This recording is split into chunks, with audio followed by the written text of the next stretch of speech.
For those of you that do not know me, I am Chandler Fiffick. I'm the Senior Director of the YBI Evolve Technology Incubation Program right here in downtown Youngstown, Ohio.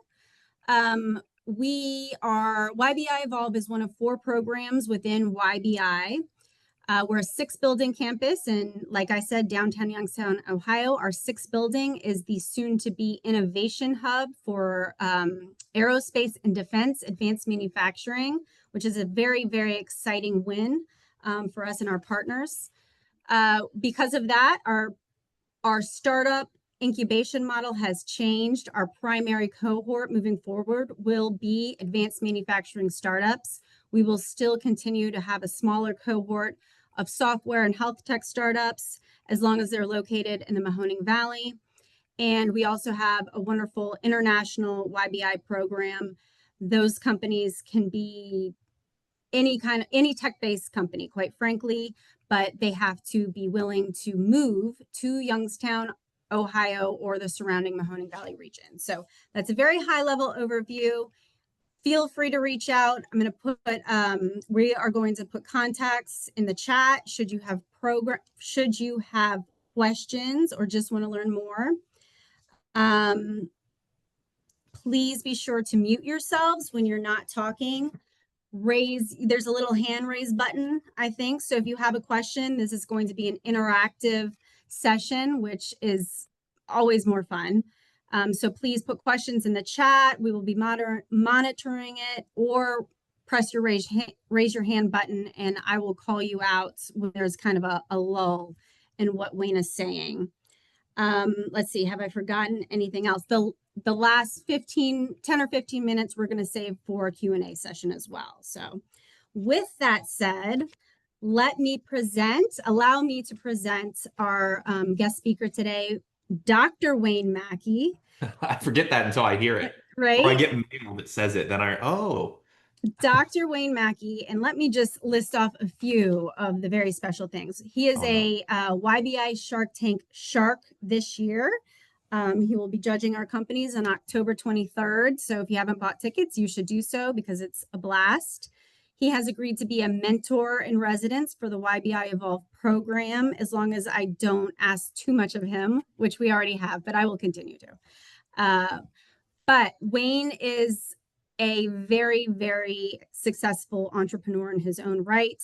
He started the company State Space in, I believe, 2017.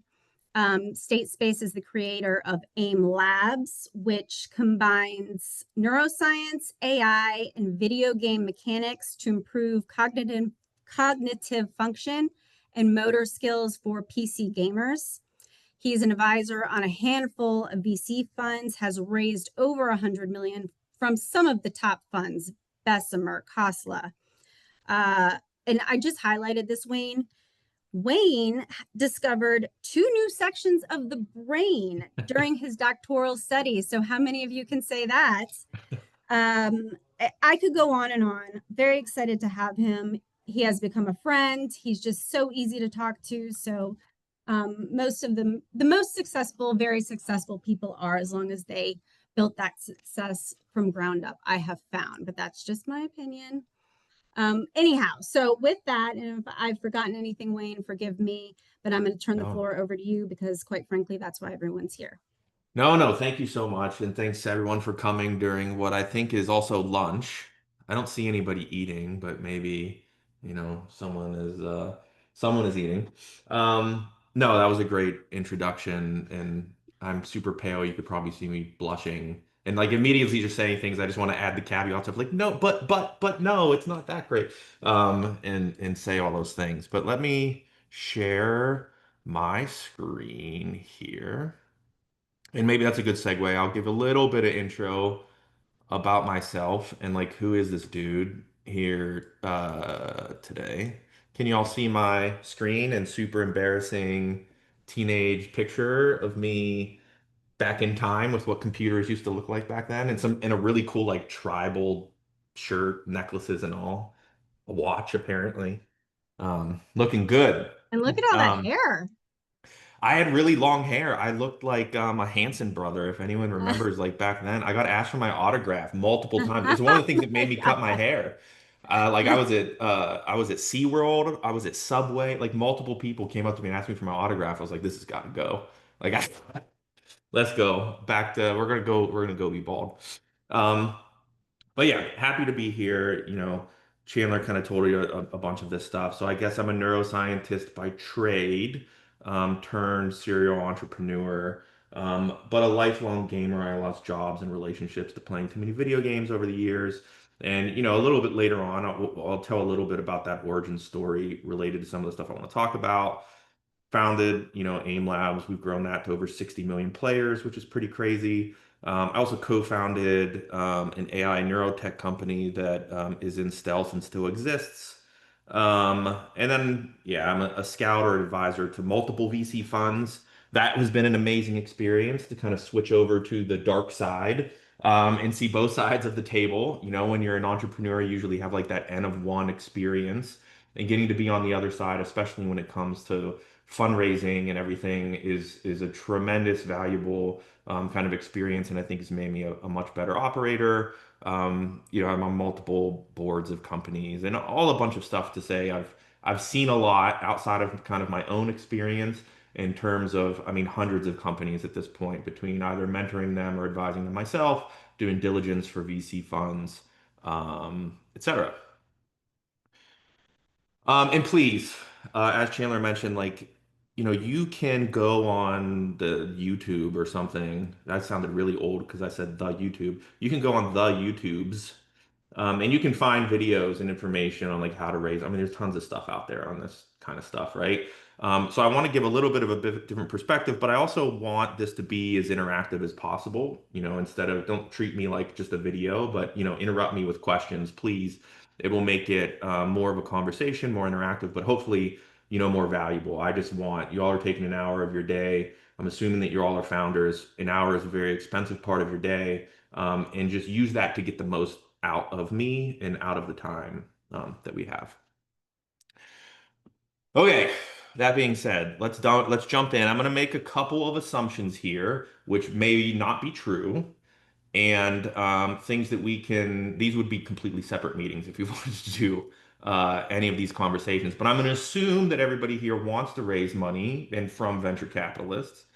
I'm also going to assume you should raise money, which is a much smaller pool of people than people think I should be. Many people think they want to, but maybe they shouldn't. We won't get into that, but we can talk about that at another time.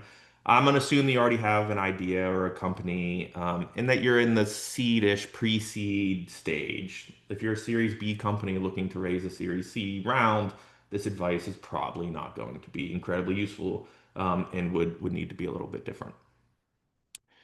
Okay. Um, I cannot tell you all the important things you need to know about fundraising and storytelling in 40 minutes. That's impossible. So we're going to hit a couple brief things that I think are really important, really around how you should think about telling a story, what should go into it, what should not go into it.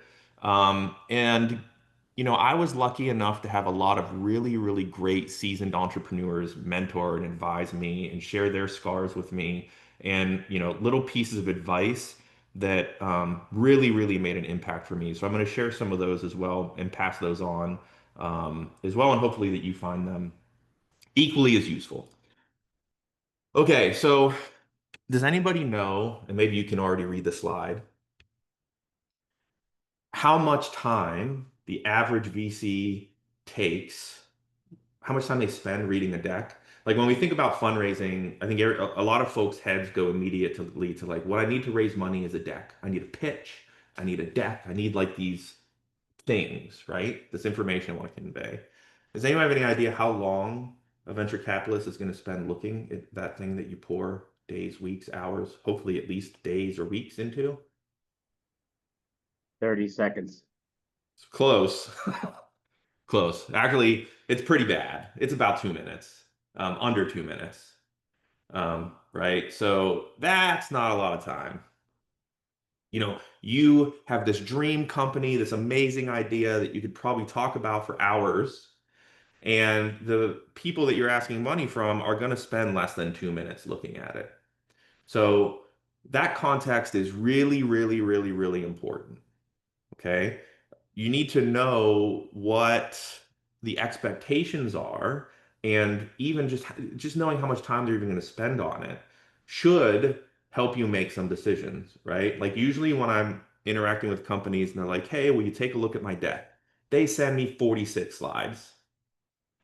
If you think someone's going to go through 46 slides in a minute and 40 seconds, I'm sorry to break the news to you. That's not going to go very well, right? So what I would do here, knowing this information, is not try to make slides so great they'll spend more than 2 minutes on it, but instead make sure that your story is so compelling that in under 2 minutes, you're going to hook somebody, right? So very few amount of slides, and tight information. And this is why, like, what are people going to remember? They're going to remember the story, okay? And I want to give you a couple broad kind of concepts that are going to apply to everything else I'm going to talk about.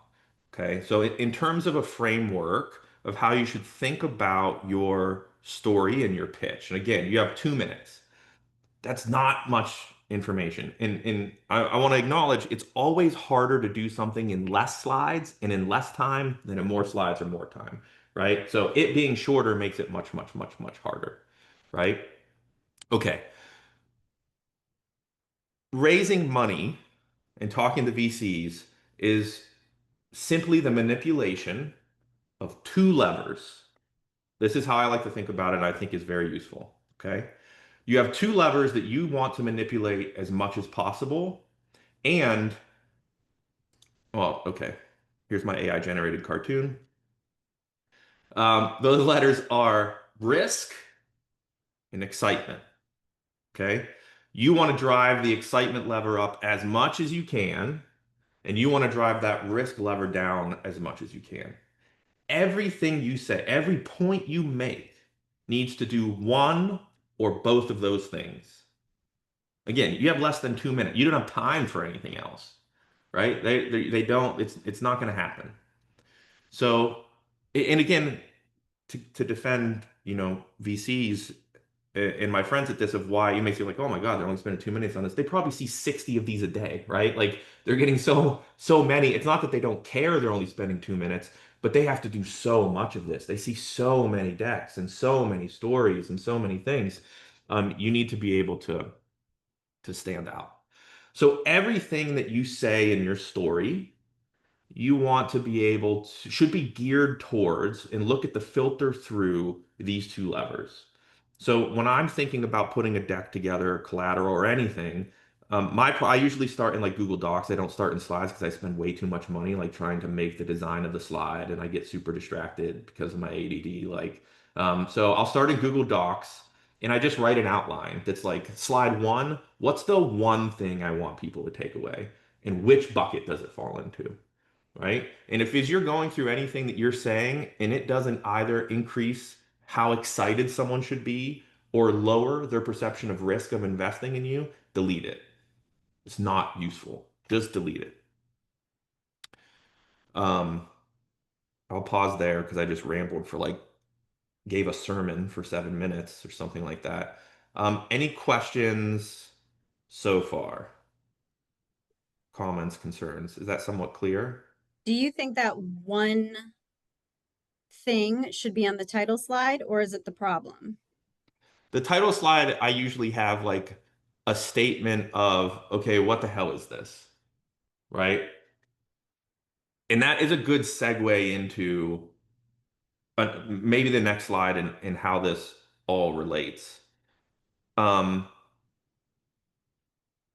Another thing that when we even think about slides or the story, um, I think a lot of founders, which is reasonable, they think what matters is sort of like what the information is. Okay, like what is my company doing? What is the problem? What is the solution? And they really focus on the what. What am I doing? What does the company do? And all that's necessary information, right? You have to have the what. But that's not the most interesting part, to be honest. Right? The most interesting part is really the why. Okay, and there's several reasons for that. Again, if you assume going back here that we're at the seed stage, we're at an early stage, maybe the first check, maybe you've got some angels, maybe you don't, right? Like you're trying to convince people that you want to raise, that they should give you some money. But what do you have to show them? Where you're at the seed stage, you probably don't have anything. So what do they have to go on to go, I'm going to write you a 6 or 7 figure check? It's not going to be your KPIs and metrics because you probably don't have any.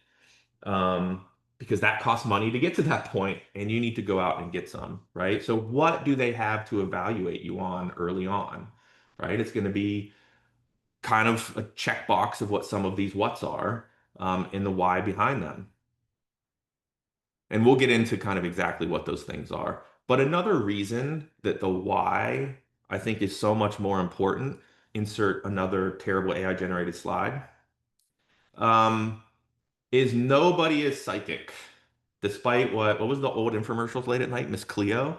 I'm also like dating myself. Do you all remember that? Like Miss Cleo, she'd have like the infomercials on cable TV at night or local TV at night to call in and she'd tell you your fortune. I remember, Wayne. It's okay. Okay, okay, okay. Um, the reason that I bring that up about nobody being psychic is they, especially at an early stage, right? Again, go back, assuming that we're a seed stage company, you can't predict the future. You're going to have hopefully very educated, informed guesses of what you think the real problem is, what people need, and what the appropriate solution is, how they'll pay, like what the business model should be. But you are wrong. I'm sorry. Um, some of it will be right, but definitely much of it will be wrong. Okay. You're not psychic. That's okay. Like that's the base level, right? VCs aren't looking at it and going like, well, we'll invest if everything they say is right because they already know you're gonna be wrong.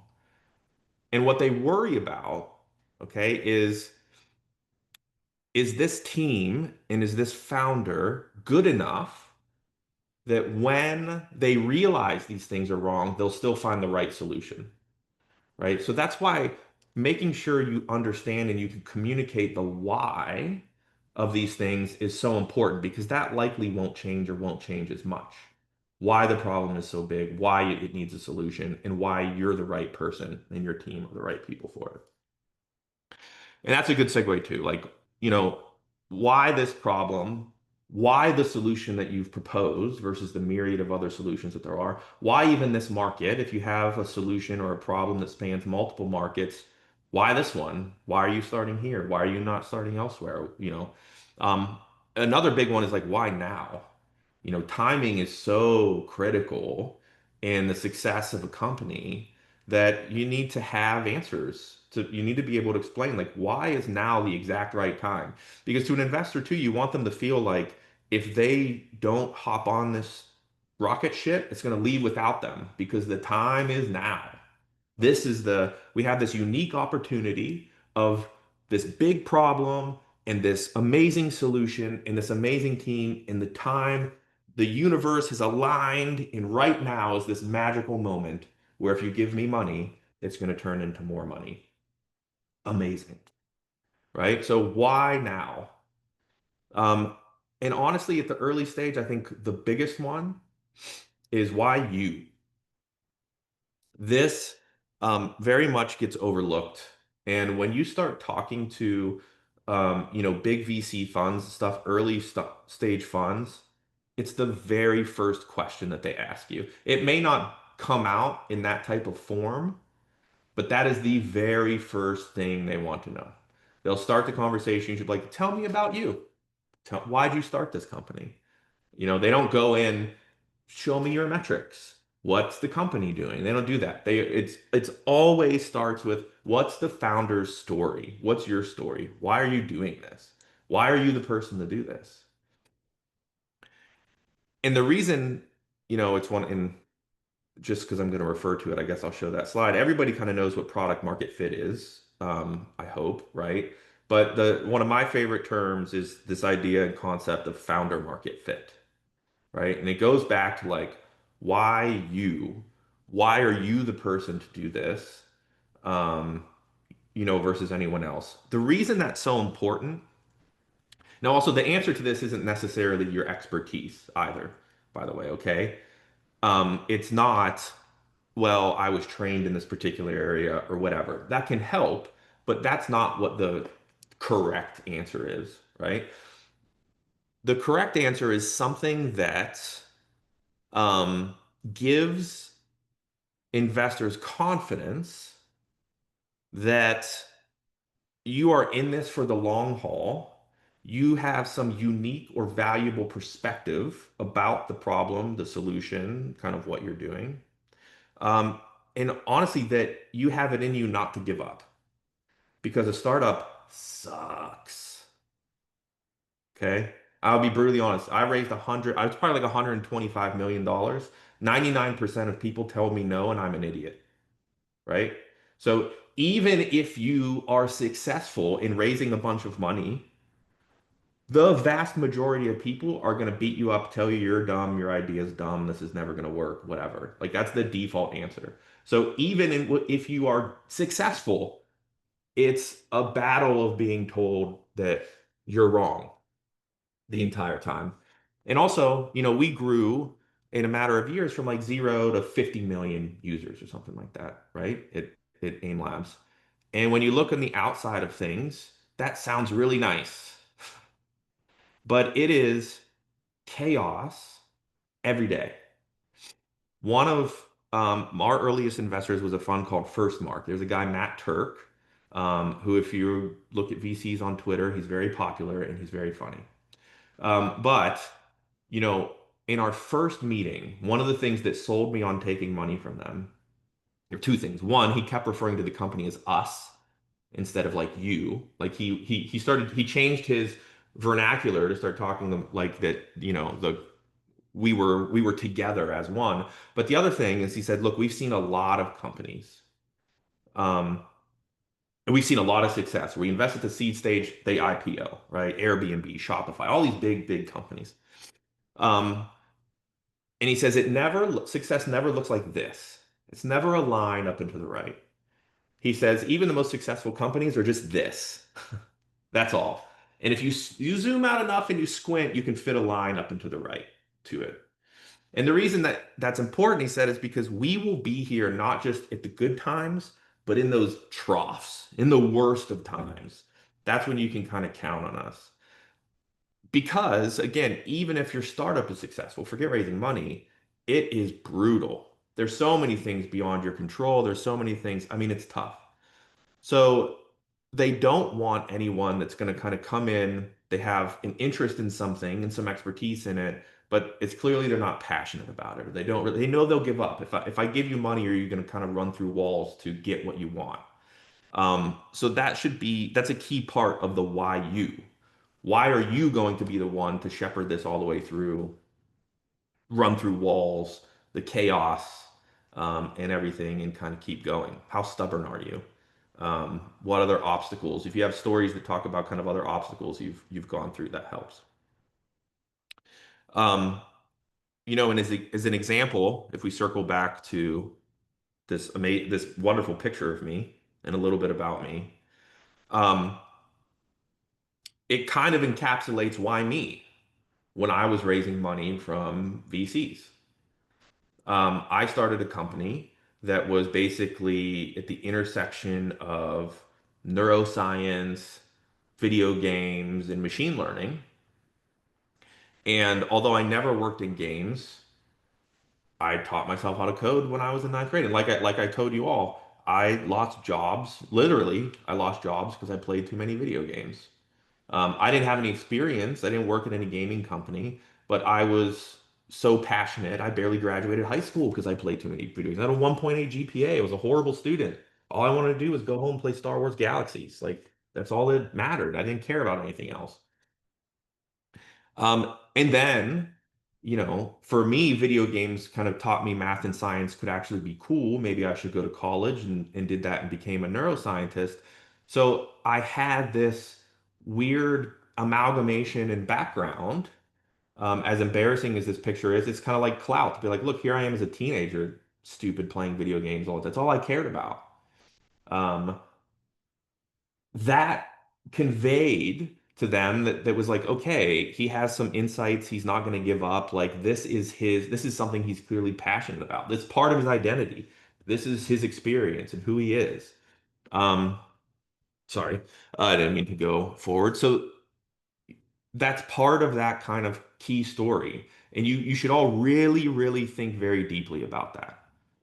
Um, you should answer that not just for VCs, but you should answer that for yourself.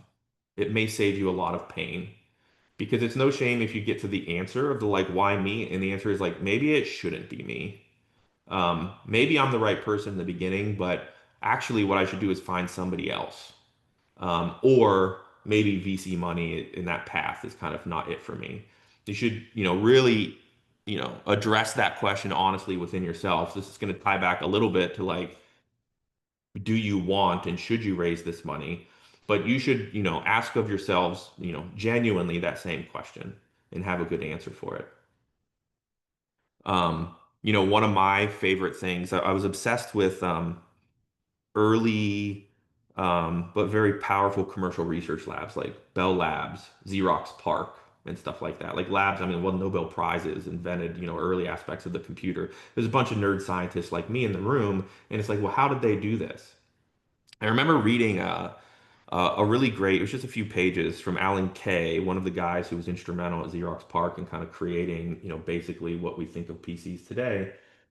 And one thing that stuck out to me is he was talking about hiring people. And he said, we hired people who had to do, paid or not. What he meant was, if we didn't hire these people, when they're at home eating dinner, they're thinking about these problems. When they wake up in the morning, when they're in the shower, these are the things that are so of interest to them. Whether or not they're getting paid for it, they're already thinking about this and trying to find solutions. Like they care that deeply. There's that level of attachment. I had along the same lines, I had an English professor who told me this heartbreaking story. I don't think it meant to be as positive as he told it. At least to me, it was kind of positive. But he said, I always wanted to be a writer. I got to meet my favorite writer. And I went up to him and I said, hey, I want to be a writer. And the guy looked him straight in the face and he said, you never will be. It's brutal. He's going up to his idol and just straight face. He's like, oh, you want to be a writer? You never will be. And he's like, what? He's like, and then the guy was like, you think I want to do this? You think I want to be a writer? Like long hours, no pay, no nothing. Like this job sucks. This is horrible. He's like, but I can't do anything else. I have to be a writer because when I wake up, that's what I do. If you gave me a different job that paid a lot more money, I would suck at it because all I'd want to do is write and think about writing. And when you find problems and solutions at that level that you feel that deeply about, that's when you'll kind of just run through walls and you will make the future what you want it to be because you believe so deeply and care so deeply in that. And you'll weather the storm in the pain that is a startup. This is almost turning into like me telling you probably shouldn't start a company. Maybe don't do this. I don't intend it that way, but yeah. All right, I just rambled for another 15 minutes, so I'll pause. I do see I thought there were some questions in chat or something or kind of something happening. Ryan had he had posted a link to one of those blogs that probably some VC wrote about when to raise or Oh yeah. what's the No, throw that benchmarks. out. That stuff is dumb. And let me tell Why? you, Well, well, let me why? tell you Well, why. why? So I also get this question a lot.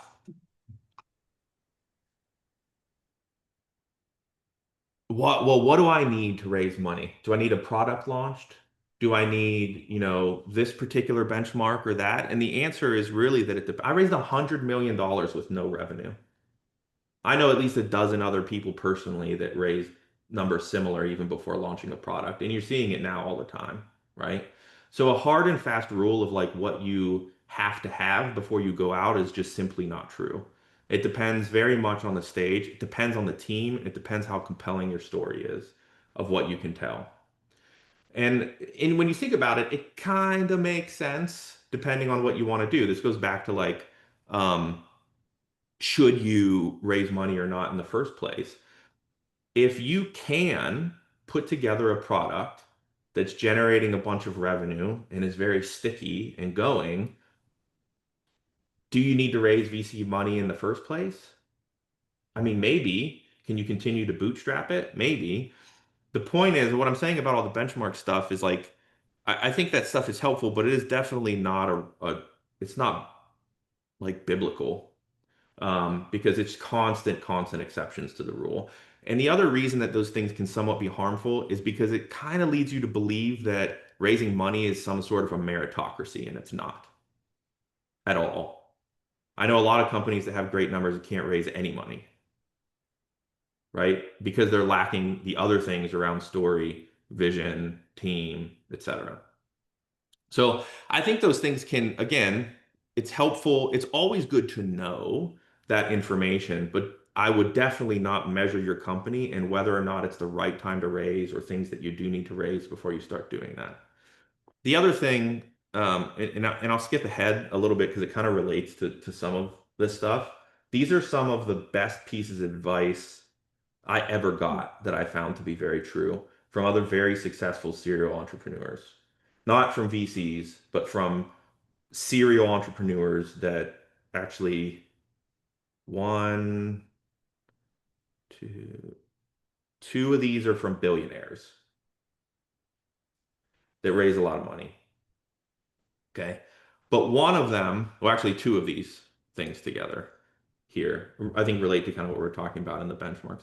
One, and these kind of go hand in hand a little bit, that investors invest in lines, not dots. And the interpretation of that is like it's about relationship building. That helps lower the risk. If you build a relationship with somebody over time, you tell them this is what we're working on, this is what we're going to do, and that goes really well. Um, Great, right? You're kind of de-risking things. And the other one, ask for money, get advice, ask for advice, get money, is also something I've in my journey seen very, very true. Um, right. And this goes into the psychology of like fundraising. And again, probably a whole nother thing we can spend an hour on like what are the things and the strategies you need outside of the materials themselves.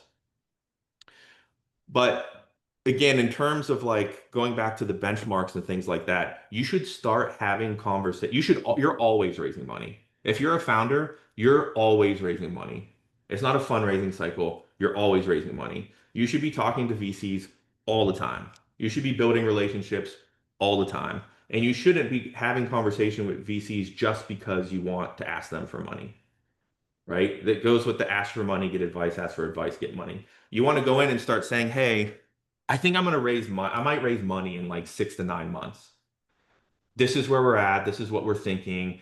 Have your portfolio or any portfolio companies interested in partnering? Have you learned anything in companies, blah, blah, blah, blah, in a similar space?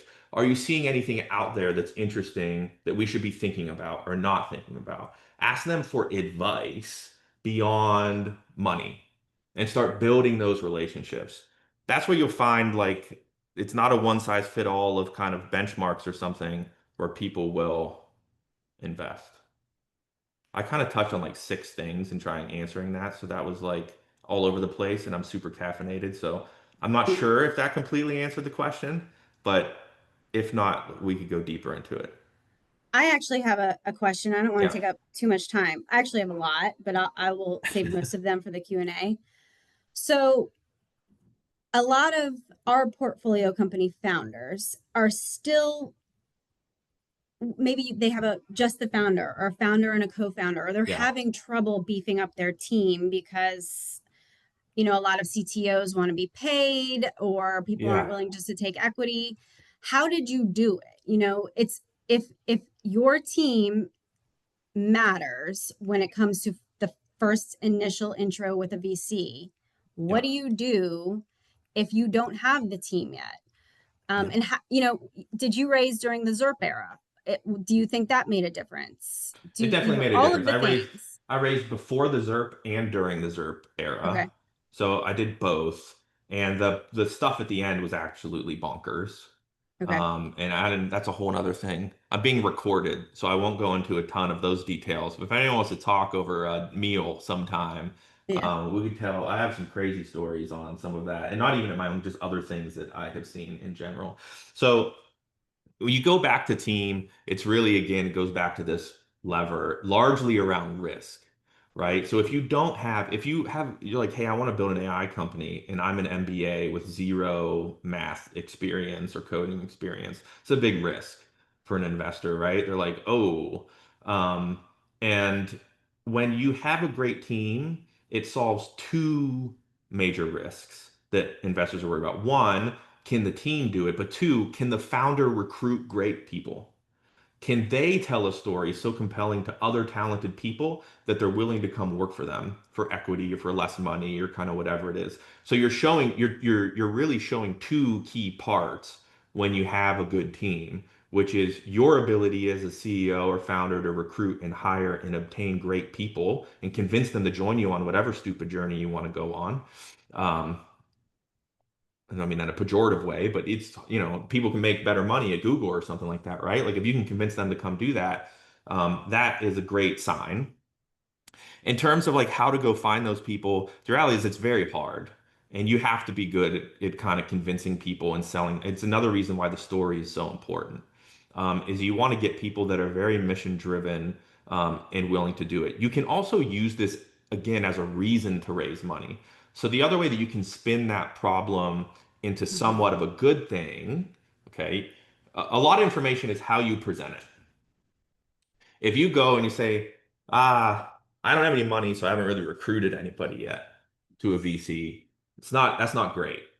But if you go and you say, listen, and you should, I know, I mean, I'm not saying you should lie, you should actually do this work, but it's much more compelling if you say, look, it's just me right now, or me and my co-founder. But I've already had discussions with a dozen people who want to come join this company. If you give me money today, I have people that will start next week.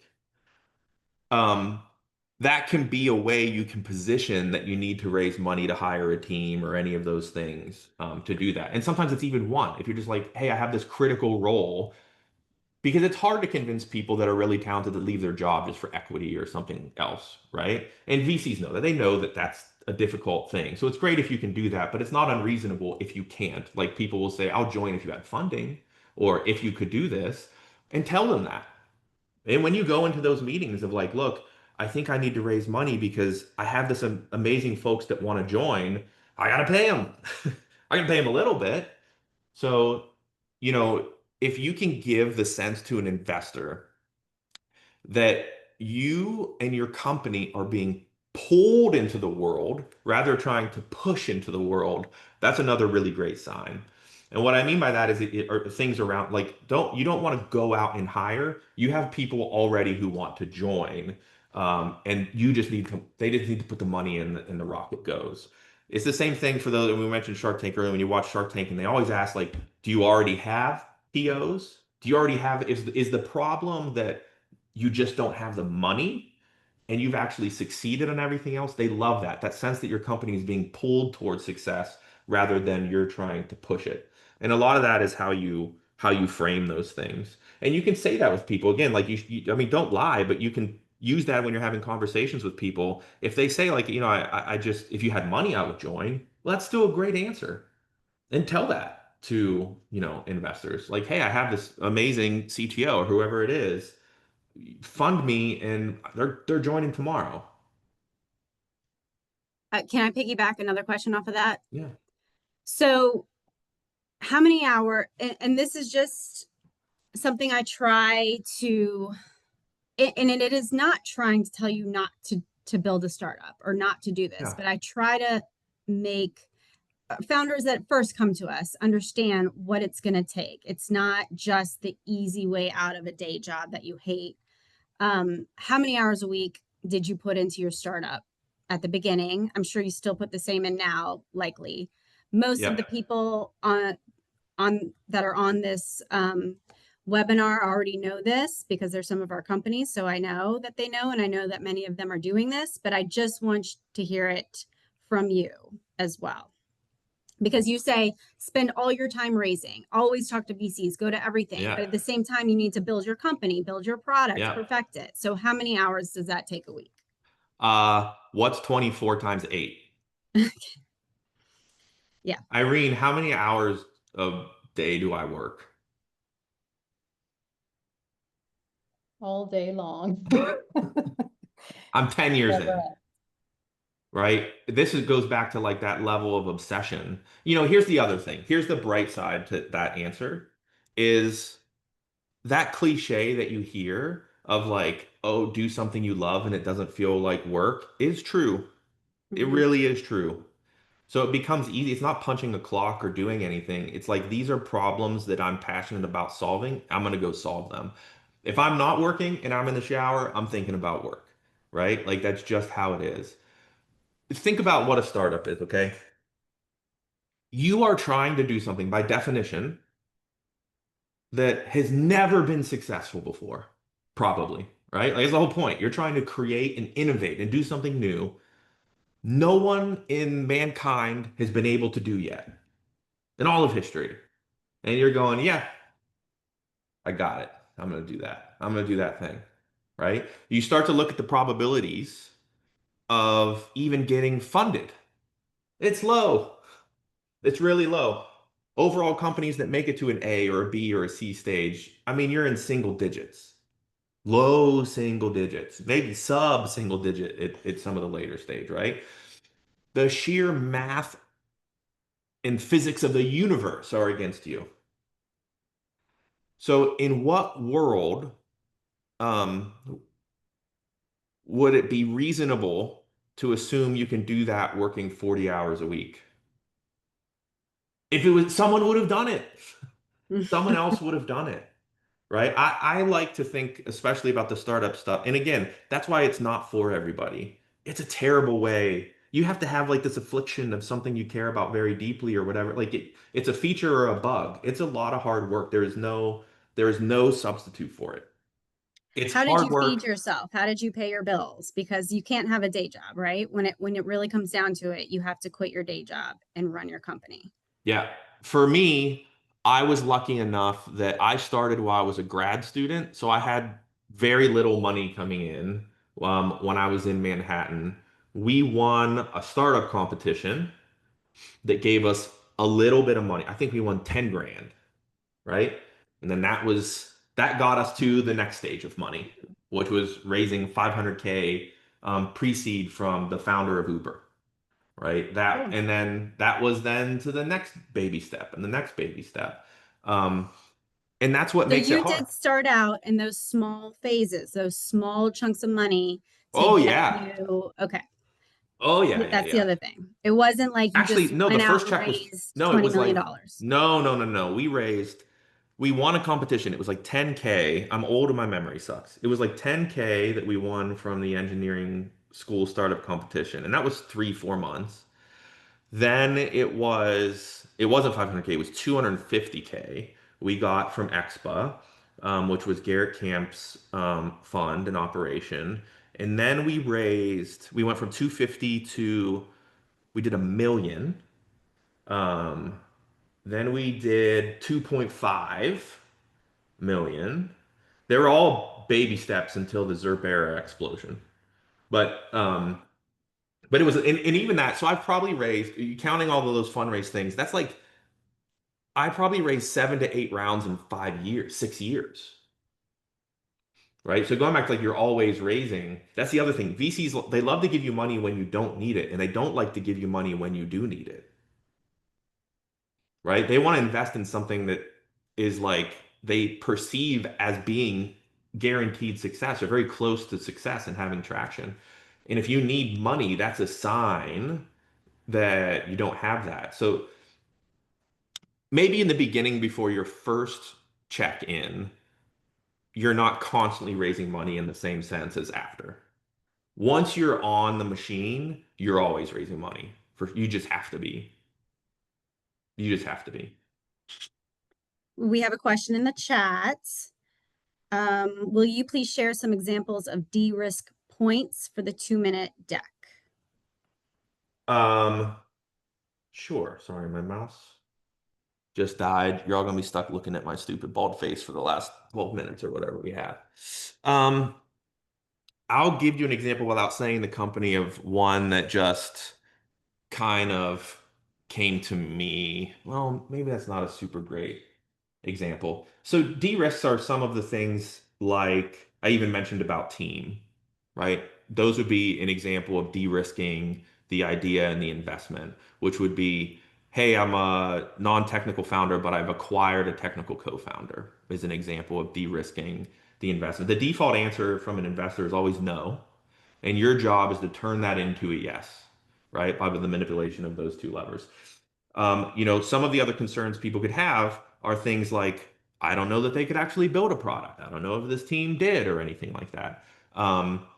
So if you have even designs or some base level MVP, right, that it doesn't matter that you have KPIs and metrics and scale, but you've again de-risked their questions around can the team execute? Can they do it? If you say, look, we've only been doing this 3 months and we built an MVP, we had 10 people test it, I interviewed 50 people, whatever it is, that's not driving excitement. They're not like, oh, amazing, like 50 people. Like that's not excitement. But what it is de-risking them giving you money in terms of like, okay, they're out there hustling, they're doing the right things with customer interviews and trying to learn and understand those things. And look, they were so scrappy, they even just put some things together. They're trying to identify risks of their own and eliminate them. How does this fail? What goes wrong? And try to learn and eliminate those things. So a lot of the risk bucket is that. It's like think about the questions or risks if you were to give somebody money at an early stage, and what can you do that eliminates those? To get money though, honestly, the excitement lever is probably the more important one. But Who else has questions? Don't let yeah. me bogart the entire Q&A because No, I I think I will. saw something else in the chat. We And love and Lydia, please, like also I'll put my email in here, and y'all please, like I know sometimes it's awkward answering and asking questions in public and in real time, and like you get ideas later and stuff like that. So please, I'll put my email in the chat and just blow up my email with questions and I, stuff like I that. have a question. Yeah, I'm happy to. Yeah, So thank you for sharing really, really good insights. yeah. Nice How have hair. you been able to stay focused, right? I'm sure you get a lot of other opportunities that come your way. Yeah, You're still really, really focused and dedicated to your first child, if you will. yeah. Um, how do you not get distracted? Um, Okay, so focus in the way of like within that company what the strategy should be, or just like focused to do that and not, because for sure, like you get other job offers or like, we've gotten acquisition offers early on and stuff like that. Do you mean more in terms of the latter, like how to stay Well, focused? I'm not really sure how to separate it just because Yeah, you could go down certain product, yeah, builds yeah. that are expensive and experiments, but Yep. you've been able to stay focused, not get distracted with other companies as well. Yeah, So, that's one of the hardest things. Again, one of the best pieces of advice I got early on. It was like day two after Expo funded us. I was in a meeting with Naveen. He founded Foursquare back in the day, and he looks at me. He's just like, you know what? The biggest risk to your company, the hardest thing you're gonna have to do is not do a bunch of cool things. Like every day waking up and being focused on less is going to be the hardest thing you do for the rest of this company's lifespan. And he was exactly right, because it's a blessing and a curse to like, hey, this could work in 20 ways. Or there's all these partners that are interested, but it pulls us off that path a little bit. Another good example was early on, we had interest from, we were a gaming platform mostly around shooter games. And we had someone reach out to us that wanted to do a partnership with the NBA and the Sacramento Kings. And they said, well, what we want to do is we want to put AIM Labs in the Sacramento Kings arena, and people will be able to come in and test their like reaction time against pro players. So like, here's De'Aaron Fox's reaction time, and come and do yours. And I am a lifelong basketball fan. My favorite sport that's not fights, combat sports, my favorite sport by far. And I was like, oh, mate, I'm so excited. I'm like, oh my God, this is the most amazing thing. And Naveen, same guy, he sat me down. He goes, great. He goes, how many people do you think will go in and go up and experience this? And okay, now how many of them are going to remember what it's called, go home and download it on their computer and do it? And these numbers are getting really small. And I'm like, okay, this is a lot of work too. And he's like, how many people do you just get organically to download it on the platform every day? And it wasn't even at that point, it was just like, yeah, this seems awesome, but this makes no sense. And that comes up time and time and time again. And you do have to you're gonna make mistakes. I'll tell you right now, you're gonna make mistakes and that's okay. But you have to be honest with yourself, even when it's not something you're thrilled to do, and say like, I can't do this. Just have those filters of like, what is your North Star that you need the company to accomplish to be successful? As a founder, you have to be brutally honest with yourself as a founder on so many things, and this is one of them. And just use that as a set of filters as you measure any opportunity. Like, okay, what's the min max? What's this going to cost? Not even just money, but in time. Is this a distraction? Is it not? And it's easy to deceive yourself. The biggest tip is just really just be honest as you measure those things. And it's not easy. We have a whole bunch of questions now in the chat, so I want to get through them. The first one is, when recruiting a co-founder using equity, how do you decide what to give them? Depends on the stage of the company and the role. Um, one of the best, again, I say this, I feel like I'm like a broken record. One of the best pieces of advice I got, one of the best, again, I want to say I was so fortunate to get so much great advice and other people's experiences that, I just want to pass that on. But one piece of advice that was very valuable, um, was to be generous with equity in the beginning. Um, because a couple things. One, people deserve it if they're very talented and they're coming and taking a less of a salary to come work on this crazy, improbable thing, they deserve it. But two, they don't get it day one, right? You're going to have a 4-year vesting period with a 1-year cliff. Does everyone know what that means, by the way? What that means is if you give them 1% of your company, they don't get it day one. They only actually get 1% after they've stayed 4 years. Okay.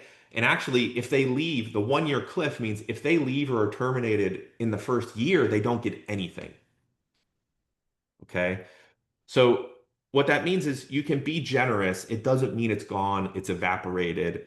Anyone, including yourself as a founder, by the way, like I had VCs make me revest my equity when they funded me, right? So this doesn't just apply to your employees, it applies to you as well, right?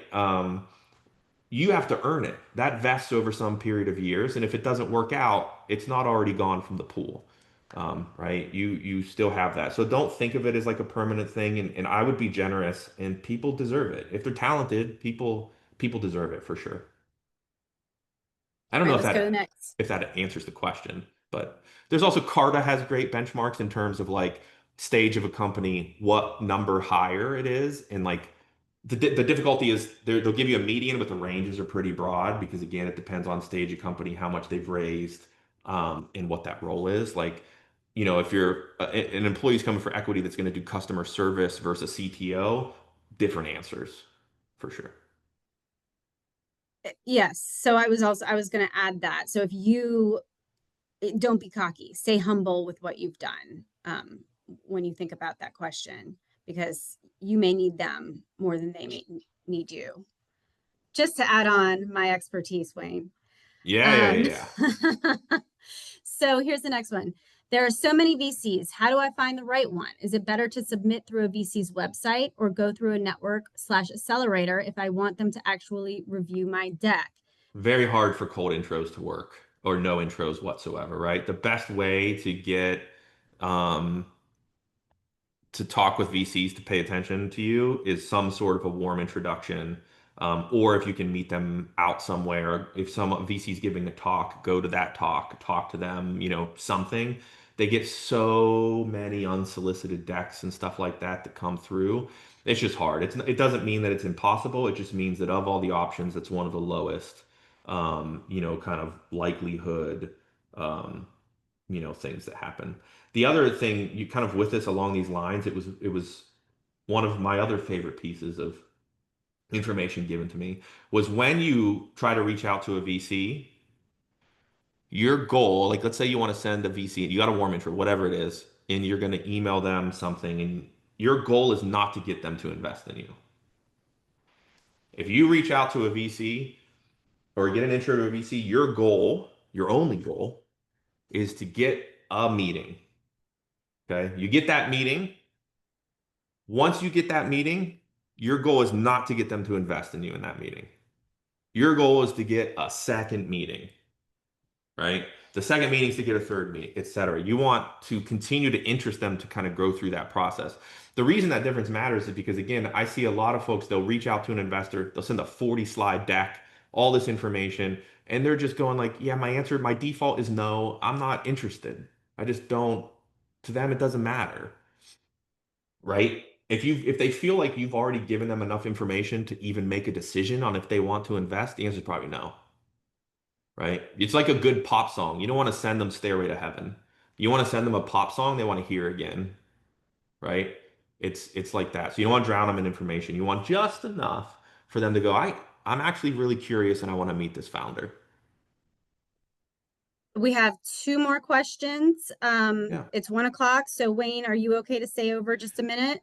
Yeah, I think I had, let me see. I don't know. Google controls my life and tells me where to be. Where's Irene? Yeah. I'm good. I have some time. Let's do it. Okay. Let's see. Ryan, are you still on? Why don't you just ask your question because I don't think I'm going to do a good job of it. Yeah, no, when it comes to, that question about focus, what about Mhm. customer discovery early on? Like, actually going out and talking to the users or customers of the product you're building to try to really find out what the pain points are, what they're willing to pay for. What are Yeah. your thoughts on that? In terms of how focused the What question should be? Well, how to focus what you're going to be building, you know?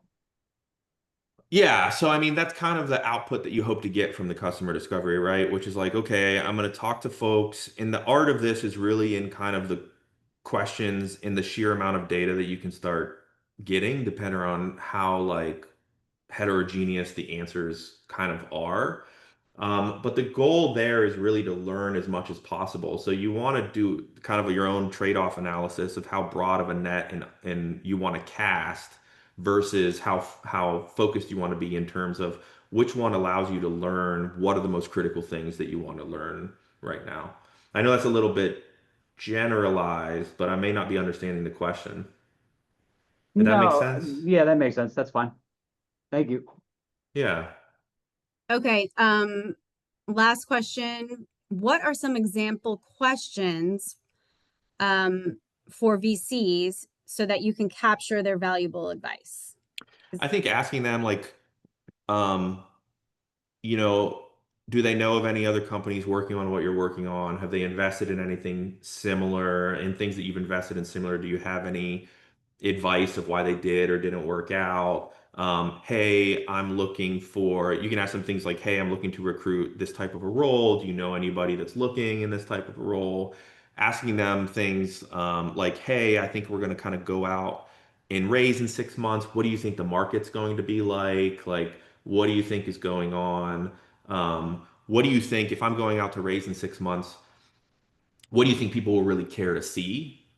And again, it's not because you want to do those things. You want to get them talking and get answers from them and kind of build that relationship. Because they'll also often be wrong. You will many times, VCs are amazing at telling you no, but not telling you the real reason, right? So, because what they want to do is they want to tell you no, but if you take off like a rocket ship, they want to be still friends so that they can put money in, right? So you'll hear often, and I see this a lot where they'll say like, yeah, hey, it's a little bit early for us. If you hit 1 million users, come back, then I think we would do the deal. You hit 1 million users, come back, like, ooh, if you hit 2.5 million, I think that's what we need to see too. And you kind of get on this thing because the real answer wasn't the metrics, it was something else that they're lacking conviction in writing a check at that point, to do that. So it's pretty broad. And remember, I think VCs get a lot of crap and are treated poorly or like enemies or bad or kind of whatever, but it's just simply not true. You have to remember these are all like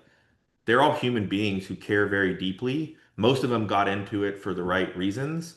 And it's not just about making money for them. Like they want to see and help create and support the future. And they do, many of them do care very deeply about founders and about teams. They genuinely do want to be helpful. These are all human beings on the other side that honestly, they go through the same stuff that you have to do. They have to raise money, they have LPs, they have all of these things, right? So you can you can be human with them and ask them kind of questions as if they were humans, right? In terms of, um, you know, anything really. I can help, Zach, if you want, if you have like specific stuff about your company or anything, like if you want to email me and help come up with some questions, that would be kind of relevant, for you, we could do that. Thanks, Wayne. You all could also talk at Shark Tank as Zach is pitching that night. Looking forward to it. Okay. So, when is your book coming out, Wayne? Are you Never. writing a book? I don't have time for write a book. I don't have time for anything. I was gonna say Wayne Enterprises on one of the skyscrapers downtown. Yeah, yeah. That actually would be awesome. Yeah. But yeah, please, like I mean it, and I'll say it again, like a broken record. One of the best pieces of advice I ever got. I had a very great mentor who I still talk to every week. And he told me early on, he said, listen, just reach out to me until I tell you stop. Like it's too much. Like I can't deal with it. He's like, because you're probably not reaching out to me enough. It's really not that big of a deal. And I'll tell you if it is. And he said, to date, no one has reached that point where they reach out to me and I'm just like, you're asking me too many questions. So please, like, it's not a big, send me an email if you have questions or kind of whatever else. If I can't help you, I can help point you to someone who can. Just ping me. It's hard. The founder thing is tough. There's a million books out there and stuff like that, but they don't really matter, because your experience is going to be so unique. The founders of one successful company would be horrible CEOs at probably every other company. Like this stuff is such a unique experience. It's the other thing I would encourage you to do is just like find a kitchen cabinet of other like founders or ex-founders or kind of whatever, literally even just to commiserate with, and just to share your experiences with. It makes a massive, massive difference. There's actually a new, and I think I posted it, and I at least sent it out to all of our portcos. There's a new Jan Raz Friedman. He's in New Albany. He's another successful entrepreneur, has started kind of a social group. It's brand new, so it's not really functioning yet, but it could. We've all tried it, so I hope the best for this one. I mean, he may be a little better at it than others, so I wouldn't put it past him. You need friends you can like go eat with and you need people that like you can talk to at 2 a.m. that will answer a text message or something like that, right? And again, maybe it's not other founders, but it's other ex-founders or mentors or somebody, because the experience that you're going to go on is really hard to explain to anybody else. It is a unique, and again, I'm telling you, it's a terrible experience, but it's like Plato's allegory of the cave. Once you're out of the cave, like I can't do anything else. I can't imagine doing anything else with my life. Like Michael Scott, if this company failed, I'd start another one and another one and another one. Like it's just it. That's kind of what you do. And it's also the most amazing and satisfying and rewarding thing that you could possibly do. And I feel blessed every day I get to wake up and like, this is my job. That's pretty cool. Yeah, that is pretty cool. Okay, thank you so much. Thank you for staying over 7 minutes. Everybody stay tuned for session 2 with Wayne Mackey, still TBD. But thank you. Thank you, Wayne, for everything. Appreciate you. And yeah, we'll see you soon. Hopefully you guys will all come to Shark Tank and meet him in person. So yeah, we'll leave it at that. Anything else, just email me, email Rory, and or Wayne. I mean, listen, take him up on that offer. Okay, Send it over. Stop the recording. Yeah, thanks, Wayne. That was